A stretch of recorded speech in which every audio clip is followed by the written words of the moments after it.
Welcome to another episode of the Fatboy FadeAway Sports Podcast. Did you hear that? Yeah, That was a fun. little different. Can you be quiet over there? Thanks. All right. Well, the podcast has started. Well, on that note, welcome to another episode of the Fatboy FadeAway Sports Podcast. Case, what's going on, man? We're going to talk a lot of NBA here. Uh, Obviously, with the Warriors this week. So we'll get in that in a little bit here. Probably also maybe finish up talking about a little bit of the other NBA series as well, some of the interesting things there. What's going on, man? Not much, man. Just enjoying the Sunday morning. Got some coffee. Ready to do this podcast with you. I think we got some good topics today, man. We should. A little bummed out over the Warriors loss, but we'll get into that. You're definitely coming in with less gear today than you did last week. Oh, it's been a rough couple days. But are you in mourning right now because of the loss? Is that what this person? How's mom doing over there? Is she doing okay? She's been running more than she's been running before. She's running marathons now, just on an average Tuesday, just to run off the steam. All right, well, yeah, it was a good week for me too. I did volleyball this week at the school, so that was interesting, teaching the kids volleyball. I have to learn the rules too a little bit. Yeah, I know obviously the basic rules in volleyball, but I've never coached it, just watched it on TV and just played it just with people randomly at the beach or something like that. So it was fun. It's fun doing that this week to see just where kids at. The excitement for volleyball, it's off the hook. The passion for it from these from the kids, it's unreal. But then I realized it's because there's no running in volleyball. It's just stationary and stuff like that. So that's a big part of it. So that was a funny week. I thought it was funny because me and Hannah got in conversation this week. I had to bring this up because we were talking about names that are that teams got rid of in sports because they kind of perceived as racist, like the Indians, or they are like the Redskins, the Indians. And I was like, I think there's still a few more out there, Hannah. And she's like, yeah, there's one out there that I don't understand how that one's around at all. Because we were talking hockey teams, and I thought for sure she was going to say the Blackhawks, right? And then she goes, no, the Predators. How do you team name the Predators? And she was serious about it. I just thought that was the funniest thing this week that she said. I don't know why that was hilarious to be like the Predators. I was like, really? I was like, you're thinking too much of it the wrong way here. Thinking it too much of the wrong way. So I thought that was pretty hilarious this week. Also, they could be dinosaurs. No, that could be for sure. I also thought it would. Also, in my life, I thought what happened this week that was kind of an interesting thing was Derek had one of these moments this week for the first time where somebody called about it, doing a competition this week, like, hey, you're being too slow or something like that. And so he didn't know, he doesn't usually, he's only 8, so he never really had that happen to him yet. So he was I could tell he was grasping with processing what that meant, and he was a little upset about it, and how I was with him, but he took it well, where I just basically told him, just use that as motivation to destroy that kid the next time. So it was funny because he came in, he's like, when's my camp? When do I get to do this again? So I was pretty proud of him for that. It seemed like he did pretty good with that. But I was like, oh man, I'm starting to get into that part of dad life right now.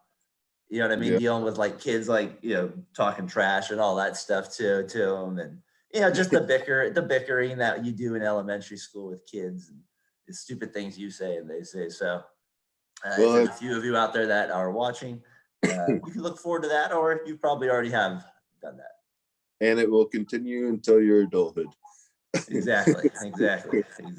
Well, remember what Nana said: the bigger they are, the harder they fall. So that's always a tactic as well you can go with. So, anyways, enough about me this week. Let's get into obviously watching the games as well this week. It was a big week around here in the Bay Area with the Warriors playing, well, hopefully just one, but they ended up playing 2, and that's all they ended up playing this year was 2 play-in games. They missed out on the playoffs for the second straight year. It kind of feels like they made the playoffs, but obviously they didn't. It just kind of still felt like they got the playoff game in there. Let's start with that Lakers game. They lose 103-100. That seemed like the game they were kind of building up all the momentum for, right? Just the way they were talking before that game. Um, that just seemed like the one they were kind of really going after. And maybe that cost them the Memphis one. We'll get into that one in a second here. But what was your initial thoughts of that Lakers-Warriors game? I thought it was a fantastic game. I mean, if you're just a fan of the NBA, I mean, that's the first. All the other games were just trash and terrible, non-competitive, and I mean, you got the two best players, most polarizing players, I'd say, over the last easily 6 years going against each other in a playoff game, which is a play-in game, but it definitely felt like a playoff game. And you could tell LeBron was hurting. You know, he's not at 100%. He was That first half, huh? Yeah, especially the first half, which just makes it so much more incredible. You know, he still gets a triple double, and then obviously hits the big time three with a little under a minute to go. But Steph He's unreal at those shots. He's unreal at those ones where it's like it's not low pressure. It's like because he hits pressure shots too, but he has a knack for him. I mean, I guess the greats just do, right? It's kind of comical. Like a lot of people are like, oh, that's luck, and I'm like. Oh, I just don't get it.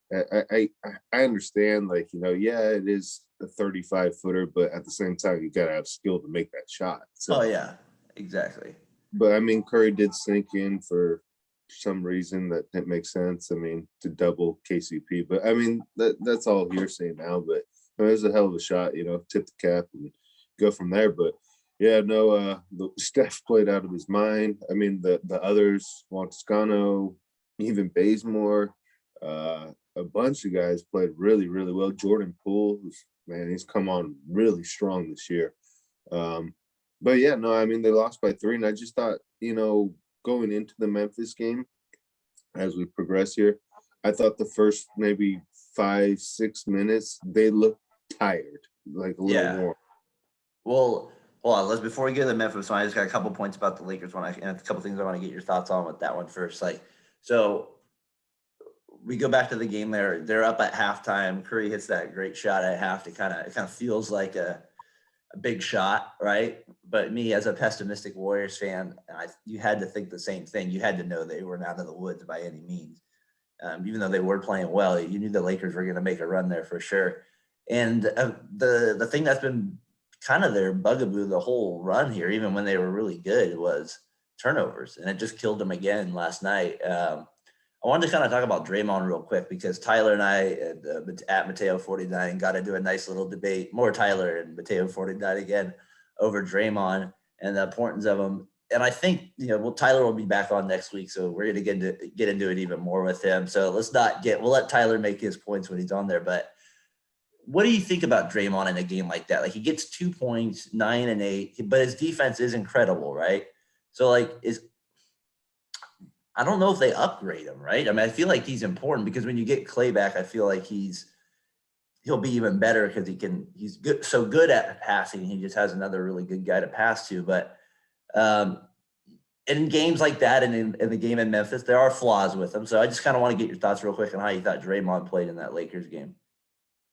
I thought he played unreal. I mean, offensively, yeah, he's just that's not where he's at right now. For whatever reason, doesn't score the ball like he used to. But his defense, if you can hold Anthony Davis the way that he did, I just don't think anyone else could do that. I really don't. That's where he's so smart, right? With that stuff. That's where I think the offensive numbers get skewed a little bit. Like, you know, he doesn't maybe put up those statistics, but I mean, it is kind of weird. I will say that. I mean, he has been very, how do I phrase this? Very unpredictable on his offense this year, where he doesn't seem to want to attack. And then there's some games where he'll just take it to the hole and then he has 12 points. Like, it's really weird. I just don't know what happened. Maybe that's just not his role and they don't want him to play like that. But the one thing I was disappointed in was his decision-making. He kind of got loose with the ball the last couple games. That was the one thing that was disappointing. Well, he is a risk taker with many passes, and sometimes I think that leads to his flaws a little bit. You know, he is like because he is a good passer and he makes great passes. He sees things, but it doesn't always develop. So he is a little. I feel like he rushes that. I think that's some good points there on Green. I thought it was funny the LeBron comment after the game, you know, and during the game when he got hit, and he's on the ground for like a couple minutes there. He just has a way, right? Like always these moments of like making it a little bit more like even if it is at the end of the what was it the press conference after the game, he said it was he saw three rims when he hit that final shot. And I loved CJ McCollum. He tweeted three ribs and he put like the three laughing emojis. It's like, I got to go to bed. I just thought it was funny because I think even the other players are like, come on, man, stop. You're the best player. You don't need to like soak it up like that even more. Yeah, I So just that love was the a tough game at all, but definitely that's one of those rewatchable games and like right 5 years from now you'll be like when those guys are both like close to out of the league or probably out of the league at that point. That'll be one of those games people want to do a rewatch on for sure. that's Let's classic for sure. I mean, just being the first year of the playing game. I mean, and you they both couldn't played well if you're in the if second half. At least LeBron played well. no, the game was fantastic. I mean, it was easily the best game so far, besides maybe the Milwaukee game in Miami yesterday. But I even think the Warriors game was better than that. Yeah, I agree. I Same would. with Tyler, just for his sake, he is in the. I knew it was coming. He is in the finalist for Defensive Player of the Year. So He is. And that's why I'm looking forward to next week with them. Let's get into Memphis real quick as well. Yes, a reminder: Tyler will be back on, I believe, next week, so we can get to that. And we're also going to be really, rewatch. We're also going to be rewatchable with them let's come back. as well. That one will be out a little bit later though this summer when we're going to add some video to that. All right, let's go to game two here. I found it funny that they played the Grizzlies because they played in that last game of the season, which would have been for the 8 seed if there wasn't this play-in game, right? But no complaint from on my end. You know, there's no complaint there because I kind of wanted a shot at the 7 seed anyways, and just to beat the Lakers.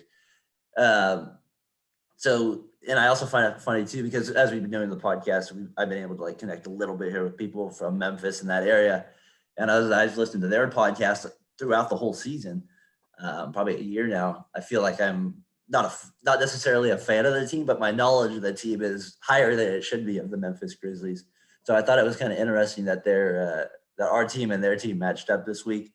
So a couple shout outs there to I Don't Know Sports, Would Let's Be you Real Sports, and House of Hoops podcasts, all really good podcasts based out of Memphis in that area, and really good guys that do podcasts in there. So I thought it was funny that our teams matched up.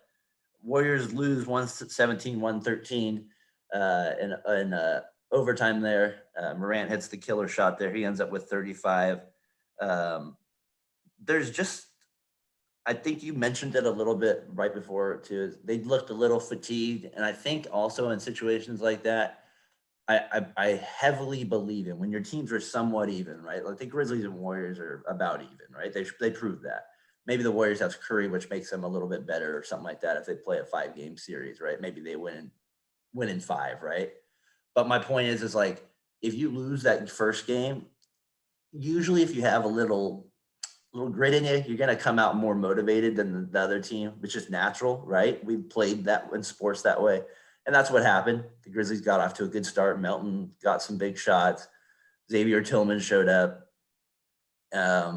I thought that helped that the Grizzlies got off to a better start than the Warriors did last week, and that kind of propelled them because they're not a high scoring team, the Grizzlies. So I think once they got that roll, and Morant got off to an unbelievable start there with the threes, and that kind of put the Warriors in a little bit of a bind because they were laying off of them most of the game.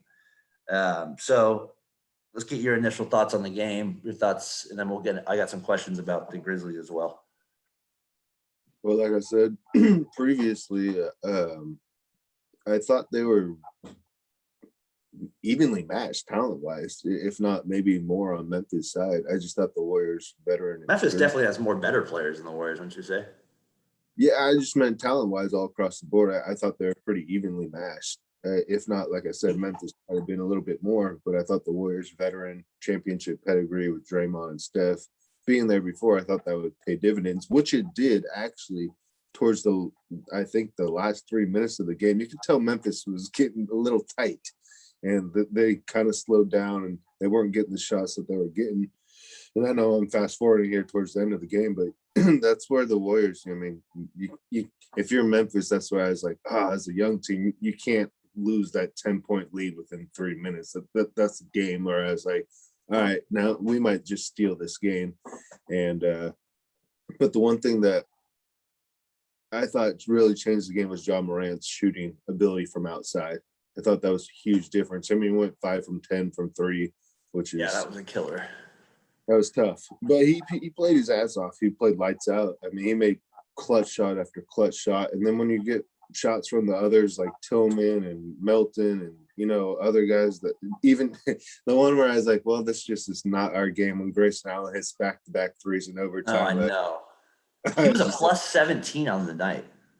I just couldn't. I was like, God, man, these shots, and then Tillman hitting the three in the corner with the shot clock running out. I was just like, man, these are just shots that these are the type of games that you lose. It happens, and the turnovers were it was getting ridiculous. And I don't mind turnovers; it's the unforced turnovers. 21 turnovers they had. Curry had 7 and 5 assists. That can't happen. No, it's unacceptable. Draymond turned it over a lot once. Like everyone, it just started to become contagious. But like I said, Ja Morant played his ass off. Dylan Brooks does a hell of a job on Steph. He just makes it difficult. And yeah, Steph had 39, I believe. But I mean, you're not going to stop greatness. It's just it is what it is. It's just he's too good at this stage.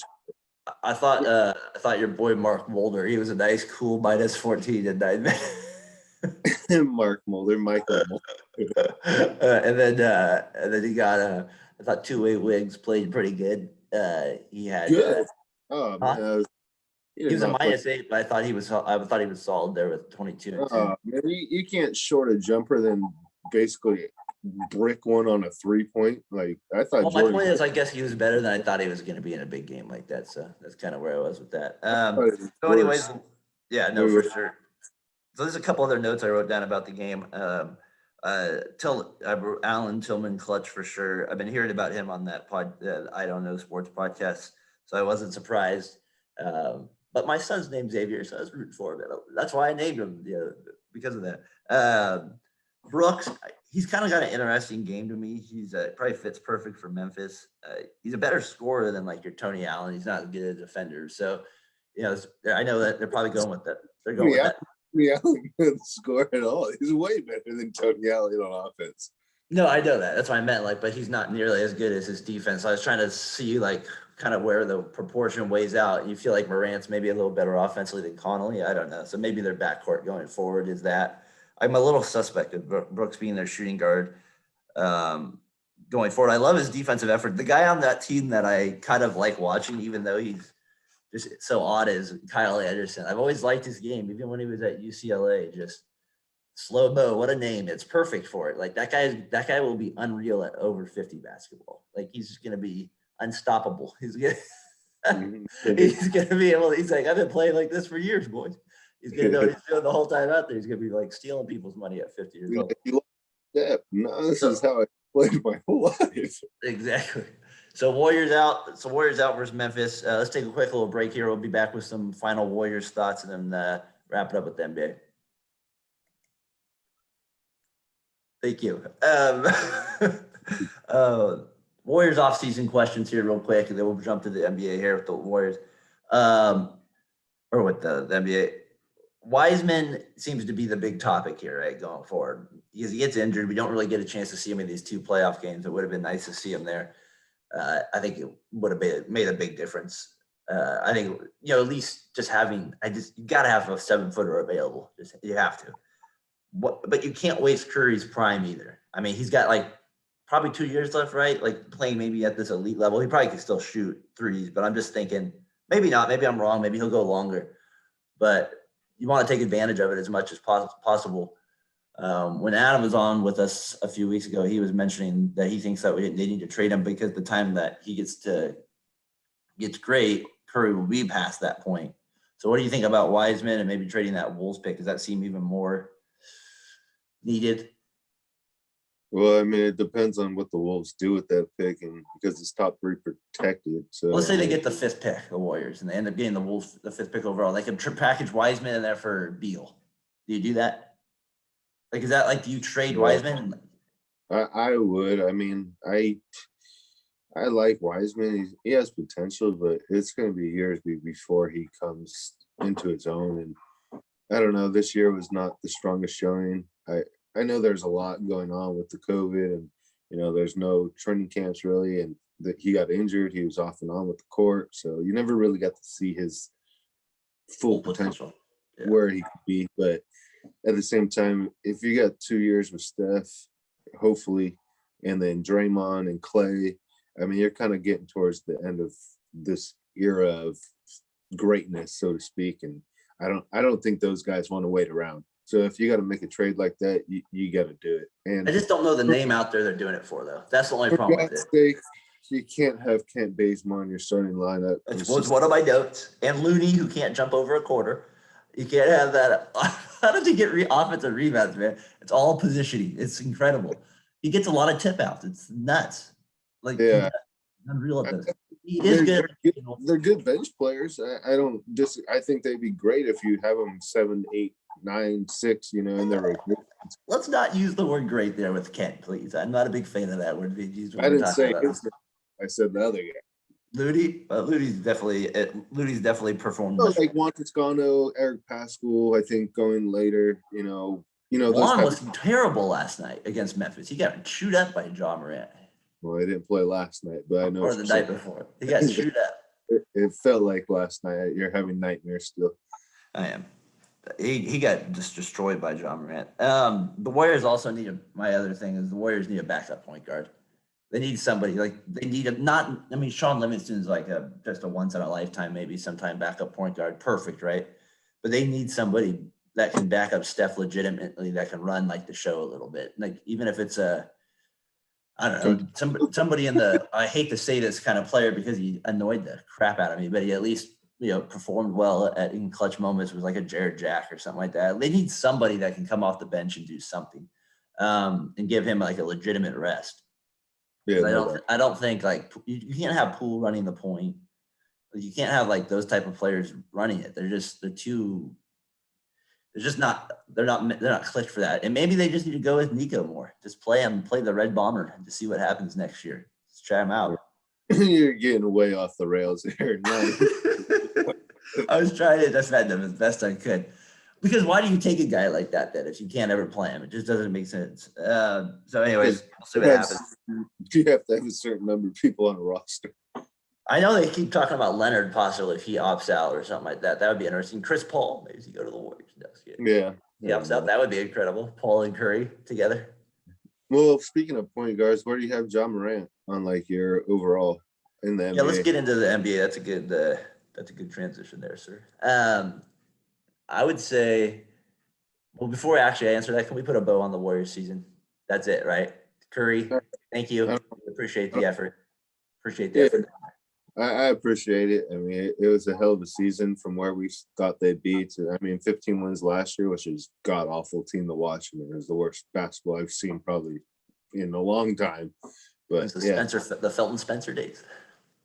Oh man, yeah, those are Todd Fuller, Donald Fuller days. The list goes on. Terry Cummings. Oh boy. You're in trouble when your go-to player's 39 with bad knees. I was like, is this Whoopi Goldberg and John Talley? But it was a good season, though, for sure. So I just think that we had to just put a wrap on that part of it. We'll still talk off-season Warriors here and there, but I think for right now, we're going to just focus on the NBA here, and I'll answer your question now with the Ja Morant one. Where's he ranking point guard? I feel like he's right there at like 10, 11, 12. I had a hard time putting him somewhere, so I'm going to go 11. And I think actually I'm going to put him at 10 because he's just proven a little bit more. Maybe it's because Fox is on a bad team, but I feel like him and Fox are pretty even right now, just in terms of accomplishment. It's only the second year. Fox has even been in the league a little longer. But Morant does have this other kind of niche. He has a clutch gene to him that I like a lot. And Fox has been pretty clutch too in some moments, but he just hasn't proven to be able to stay healthy as much. And he plays for a bad organization right now. So I feel like he's in a better position too to kind of have some success, Morant. So I got him probably around. I'll put him at 10. I'll put him at And, number 10. and we're just to let people know, we're strictly talking about point guards, not overall as Yeah, and I'm including Doncic as a point guard and all those guys too. So I'm putting him at 10.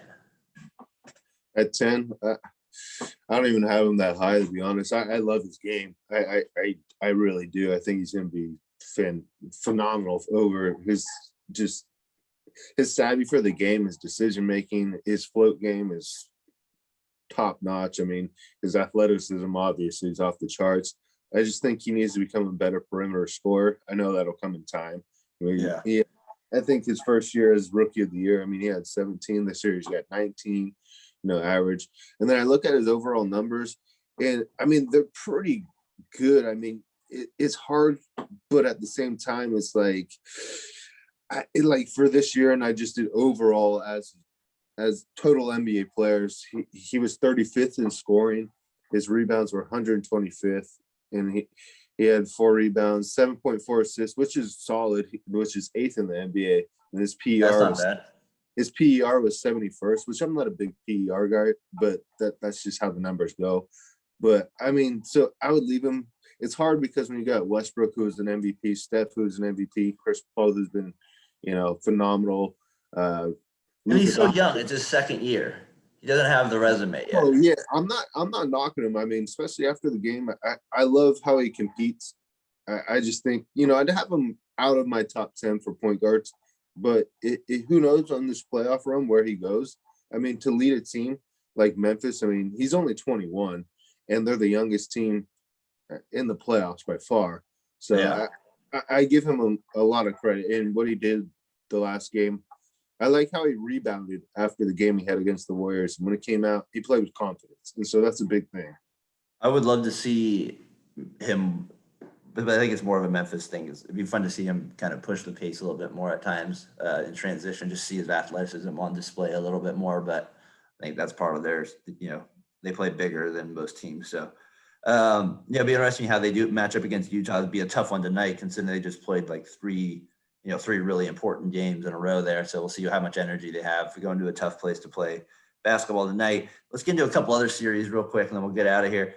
Let's start with the East. I thought Milwaukee and Miami, that was the first game. I got to catch just the very end of it. Miami and some weird uniforms to begin with. Doesn't even look like the Heat in those things, to be honest. Middleton hits a very clutch, I felt like early 2000s type game winner. Like 23, like 22 feet out, fadeaway, very Kobe-esque kind of looking thing. So that was a kind of a cool game winner. You knew where he was trying to go, to the right wing, and Robinson kind of guessed it, but he couldn't hedge it enough. And so Middleton, you can tell that's a shot he practices many times in the gym before, and he makes the clutch game winner. So big win for Milwaukee. They still have trouble using Giannis. They just don't utilize him very well. It's so disappointing to watch them play with him. Like, get him the ball on the block. Like, get the man the ball 10 feet away from the hoop. Nobody on earth can match that man physically. Like, not even Kevin Durant is as big as that guy. You know what I mean? Like, LeBron, like, as good as LeBron is, Giannis is the best athlete now. He's the youngest. He's primed, right? Like, no doubt. I mean, get him the ball by the hoop. Stop getting him the ball by the 3-point line. It makes no sense to me at times. So he is terrible at free throws, though. I think he went like 4 for 15. I mean, it was god awful to watch. I'm not saying, but like Shaq. But don't you think they should use him more like a modern day Shaq? That's how I would use him more. Why do you want him out by the perimeter? Like, get him alley oops, get him dunks, get him offensive rebounds. Like, just feed him the ball. What the defense is going to have to foul. No, I agree. I mean, I think at times it's okay if you run him at the point, so to speak, or he's at the top trying to create his own and dish out. But I mean, you got Drew Holiday for a reason, right? I mean, that's why you kind of got him. I would think so. He's a better perimeter shooter than Eric Bledsoe, and I think I love the Holiday pickup for them. Their coach, if they don't get past maybe to the finals. Gone. He's got to go with it. Coach Bud has to go if they don't get past it. I loved Giannis's defense play. I got to mention it real quick. He made under that minute. He basically just used his go-go gadget arms, reached over basically Jimmy Butler on the ground and just like was able to like basically get a loose ball. I think Holiday ended up with it for a big play there. So just his defense is unreal. Probably not defensive player of the year, but could be. Big series today. Also, I'm looking for. I wanted to get your thoughts on Lakers Suns now. Lakers. I wanted to look real quick. They are favored to win. So, what do you think? They're not favored to win this game, but they're favored to win the series. Yeah, they're like the first 7 seed to be favored over 2 in like over like 30 years or something. Yeah. Like So, that. what do you think about that? I mean, I get it. I mean, you got the Who do you like? Do you like the Lakers to win that, or do you like the Suns? You think the Suns pull it off? man. Gotta go with the Lakers. Just if LeBron's okay, like if he's about 80%, I think they win this. I know Booker's pretty unreal, but it's his first playoff, ever. Chris Paul, it's hard to bet against the man at this age. He's just got a tough draw. I mean, first time you get basically a really, really good team, and you got to go against the defending champs as a 2 seed. That's a tough draw, but I think the Lakers have enough. I think they pull this off. Doesn't it kind of feel like it maybe could be for Chris Paul though, that Clippers San Antonio series where the Clippers get that really tough draw, or the Spurs basically were hurt all year and then get healthy and they have to play the Spurs in the first round. And they had Duncan, Parker, Leonard. Remember that off the championship, and then like it goes to a game 7. Paul's hurt basically, hits that game winner, an all-time classic game as well. It kind of feels like maybe it could be part 2 for Chris Paul in that. If I'm writing the script for him. Maybe this is and it's a revenge game. It's a LeBron game. Can he get the best of LeBron? He's never had this is a pretty good chance for him. The Lakers aren't coming in 100%. They the Lakers were a cool -20 with Drummond on the court. What are they going to do at big there? Yeah, so we'll see what happens. It might be a little, I shouldn't say easier, but with 8 on the floor, you're going to have to go big. So, I mean, we'll see what happens. I mean, they'll probably just put Davis on. I mean, he's not good enough to take advantage of anything like that. No. So we'll see what happens with that series. I think I'm going to go with the Suns in that one. I think I'm going to pull them in a game 7. I'm going to go with Chris Paul part 2 plays it out. The other one I thought was interesting, another series, was the Clippers Dallas. Luka gets a triple-double yesterday. The Clippers playoff Pete. He just couldn't get the job done again yesterday. And Leonard with a fantastic dunk. I don't know if you saw that dunk. That was unreal. He just slammed it down. As the announcer, who's one of the all-time classics, Marv, who's retiring after the Eastern Conference Finals, would say, "Facial." Oh my! Served it up. He served it up. Max Weaver. I was like, oh my god, just. Ugh. I wish I could palm the ball, man. Every time I see something like that, I'm just like, I was watching these YouTube videos of Jordan be able to like do ball fakes like that. I'm like, gosh, what a skill! Like just an extra skill to have if you could do that. So, anyways, Clippers still having trouble with Dallas. I thought the Clippers could handle Dallas this year. I picked, I have the Clippers making the finals, but maybe I was a little far-fetched in that again, thinking that. I thought maybe this would be the year for the Clippers. Hardaway Jr. is playing real this year. And then Portland, Denver yesterday. Jokic gets 34. Damian Lillard plays well. I didn't get a chance to watch the game, but I did watch the highlights. I saw Portland ended up winning. It just seems like now without Murray, they're going to really need a point guard to score, and they're not. I mean, unless Austin Rivers has one of those hot games, I think they just need to play Morris. Austin Rivers. Now we're reaching the guy that came off the couch like less than a month ago. Hey, he had a great playoff game that one year. Remember? I think Doc Composite's got a better chance than Austin Rivers. Well, that's part of the problem is they're playing that guy, and he's a good competitor, but he's not going to be able to scoreboard like 12 points on a really good night. Not the score; it's the defense on Damian Lillard. Like he had the same effect on Steph Curry. It's just after a while, it's like talent. He's just better, not. Damian Lillard's just better. I mean, you could tell. I was just like, all right, like shoe fly don't bother me. Like I'm done with you. Like it's time to move on. Like yeah, you're playing hard, but it's that Matthew Dellavedova thing. It's like eventually you're just not as good as me. This is my problem with these players within the NBA is the guys like Aaron Gordon, right? Like he's gonna somehow get a contract over $100 million, right? Like just purely based on potential, because like, and like these kind of like, I don't know, they're not the numbers. I'm not gonna say they're irrelevant. They're odd. They don't really come and they feel like in winning ways. Like, does that make sense? Like he gets 16, 7, 6, or 16, 4, and 5, and it just doesn't really seem to help the team as much because of his spacing and you know what I mean? Like the slashing isn't great enough. Like there's no defensive like Marion effect or something like that. Like, do you feel like I, do you feel I like get those where type you're of players are overrated, or I don't know? Like I'm just having an issue with them at times. I get where you're coming from, but I don't know why you have to get all personal with Aaron Gordon. And see, No, I'm like, just saying that example of like how it leads to a big contract. Like it no, feels no, like that. No, he's a good player. I'd want him on like my team but I just feel like they get somehow overhyped, like they can do more than they're really capable of. Like, oh, they got Aaron Gordon. It's like, well, he's a solid contributor. You know what I mean now, but like he's not. I don't know. There's just something about like I guess we're paying a lot of money for those guys now. They're to me that makes them perceived as they should be better. kind of like the Blake Griffin effect on the Nets right now. It's a name. I mean, they've been good, and I mean, obviously Blake's not a lot older, but he's older than Aaron Gordon. So I don't know. Watching the game, I thought Gordon actually played pretty well, but I get where you're coming from, though. It doesn't have that impact on the game where he's going to make or break like winning plays. Yeah, no, for sure. So, anyways, I thought that was gonna. Um, Man, Melo went off though last night, man. And God, he was on fire to start that game. I kind of didn't think about the angle as well. I should have picked Portland just because I like to have movie themed angles, and he was playing against Denver in the playoffs. I should have thought about that. What an idiot! I didn't even think They about were that. booing him, and he started off like 5 for 6 with like 4 straight 3. It was pretty. It was Yeah, I fun to didn't think watch. about that. Yeah, I didn't think about that. Hey, I have a couple more things here, and then we'll get out of here. I was looking at the Knicks Atlanta series. I know you're a Knicks guy. Just real quick, I think we talked about it a little bit last week, but you're gonna go with it's kind of what do you call it, found money for the Knicks in a way. Like they can kind of just take their best shot. The fans are probably happy that they made the playoffs anyways. Like they carry that momentum to beating the Hawks. Or you think the Hawks get the series on them? Well, I said that last time. I got the Knicks. Yeah, You got the Knicks still.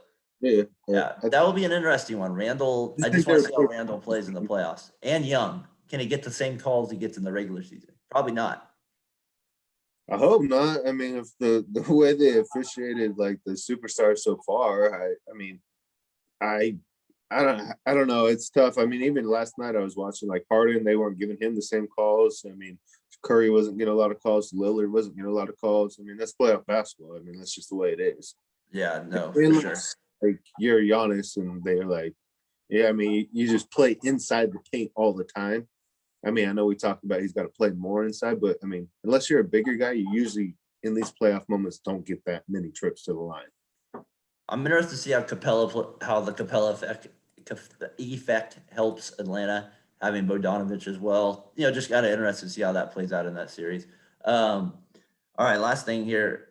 I'm looking at the odds right now to win the championship. We got the Nets at plus 220, the Lakers plus 400, Clippers plus 750, Bucks 750, Jazz 750. So basically, you put $1, 100 on, you win. Put $100 down, you win. 750 if you put it on the Jazz. And then I kind of like as one to actually kind of win a championship here with like good odds. I kind of like Philadelphia getting plus 800. That seems like good value for a number one seed in the East. That's going to be probably getting a cakewalk to the Eastern Conference Finals, right? You know what I mean? Like they're not going to like be having what are they going to have to play? They're going to play the Wizards. That should be a cakewalk. And then they get to play who's in that next bracket? The Hawks or the Knicks. They should be able to beat those teams. I don't Yeah. know. Like I don't know. To me, plus 800. That's pretty good odds on the Sixers there. I feel like that's a little disrespectful. No, no doubt, especially being a 1 seed. I mean, I already said that. I think the Milwaukee will come out of there. I mean, they're going to have a hell of a series, though. They got a tough road to go. I mean, Milwaukee. Miami's not. Yeah, I mean, they got a tough path. But if you're going to put value on money, yeah, the Sixers. I mean, plus 800. That's pretty good. All right, let me see what the underdog was. The Wizards. You can get 15,000 if they win put $1 $1 on it. You can win 15,000 there. Or 100. I mean, the Grizzlies 10,000 plus 10,000. Knicks plus 10,000. That's not bad. The Blazers plus 2,800, and the Suns 14 plus 1,400. I think the other team, if I had to take it like just a real legitimate like chance on just based on value there, it'd have to be probably the Hawks at plus 1,000. They're just randomly. I don't think they would To ever go make to the finals? it. Just would be a random one, like because they just I don't know how people in terms of value. I can't pick the Blazers. Could you plus?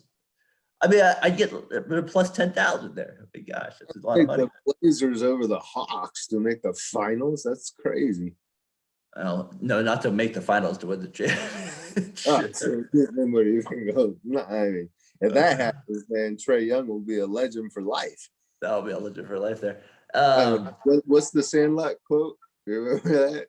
Heroes get remembered, but legends never die. Legends never die. Classic quote Stay there. does I only know Frozen quotes right now. That's all I know. My daughter loves Frozen. That's all I know right now is that. Don't blame your daughter. All right, man. Anything else I forget out? We got the Hall of Fame a little bit. You know, Kobe, Garnett, got Kobe, or I already said that. Duncan, Garnett, Kobe get in. Or they just got inducted. You know, Weber, Bosch, Wallace, Adelman get in this week. I think we should get into that maybe more next week with Tyler. We can talk about that. Warriors. Hopefully the lottery works out well for us this year. Get a high pick. Hopefully. We got to get Adam on here now too, because I'd love to get his thoughts on the Warriors. He always has good thoughts about especially the end of the season there. We can talk about it. I saw Bob Fitzgerald's end of the year season recap video, and he's the Warriors announcer. He definitely turned it to a positive for the Warriors. So we could discuss the homerism there as well. Case, good doing the podcast with you again this week, my man. We'll get it out here in a few hours here. I have the video out, and I'll see you next week. Memorial weekend. We're going to do 2 podcasts. Got the rewatchable as well. So I'll see you next week, my man. Have a good one. All right, brother. Take care, man. Enjoy the sun. Later, guys. See ya.